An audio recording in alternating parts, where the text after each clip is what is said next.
തൃശ്ശൂർ ചൂരക്കോട്ടുകാവിൽ ഒരു കൊച്ചു മിടിക്കുന്നുണ്ട്. കാൽവിരലുകൾ മടക്കി വെച്ച് നടക്കുന്ന തീർത്ഥലക്ഷ്മി. കേരള ബുക്ക് ഓഫ് റെക്കോർഡ്സിൽ ഇടം നേടിച്ച ഈ കൊച്ചു മിടുക്കിയുടെ വിശേഷങ്ങൾ അറിയണ്ടേ?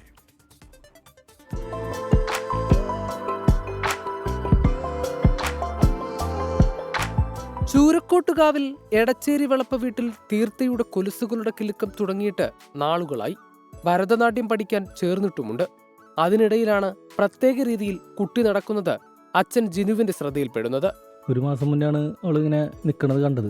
അപ്പോൾ എൻ്റെ ഓർമ്മയിൽ വന്നത്, എനിക്ക് പണ്ട് സംഘത്തിൻ്റെ ഒരു ക്യാമ്പിൽ വെച്ചിട്ട് നമ്മുടെ ഒരു കൂട്ടുകാരൻ ഇങ്ങനെ ചെയ്യുന്നത് കണ്ടിരുന്നു. അത് കണ്ടിട്ട് ഞങ്ങളിവിടെ ഒരു ചെറിയൊരു ട്രെയിനിങ് പോലെ ഒരു 10-15 മിനിറ്റൊക്കെ നടത്തിച്ചു. അങ്ങനെയാണ് പിന്നെ കേരള ബുക്ക് ഓഫ് റെക്കോർഡിൽ കൊടുത്തത്. യോഗ പരിശീലിക്കുന്ന അച്ഛന് കുഞ്ഞിന്റെ കഴിവ് തിരിച്ചറിയാൻ ഏറെ സമയം വേണ്ടി വന്നില്ല. തുടക്കത്തിലെ ഇങ്ങനെ നടക്കുന്നതിൽ പേടി തോന്നിയിരുന്നു എന്ന് അമ്മ വന്ദന. ശരിക്കും പറഞ്ഞാൽ പേടിയാണ് ആദ്യം ഉണ്ടായിരുന്നത്. അപ്പോൾ എൻ്റെ വീട്ടിലാണെങ്കിലും അച്ഛൻ പറഞ്ഞ കുട്ടിയാണ്, ചെറിയ കുട്ടിയാണ്, അത് കാരണം കുട്ടിയുടെ എല്ലുകൾക്കൊന്നും ബലം ഉണ്ടാവില്ല, അങ്ങനെ നടക്കാൻ പാടില്ല, അങ്ങനെയൊക്കെ പറഞ്ഞിട്ടുണ്ടായിരുന്നു. ഇപ്പോൾ ഡാൻസ് പഠിപ്പിക്കുന്നുണ്ട്.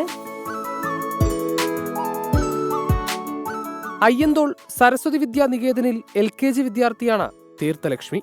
ഭരതനാട്യം പഠനം മാത്രമല്ല, പാട്ടുപാടാനും ആൾക്കു മടിയില്ല.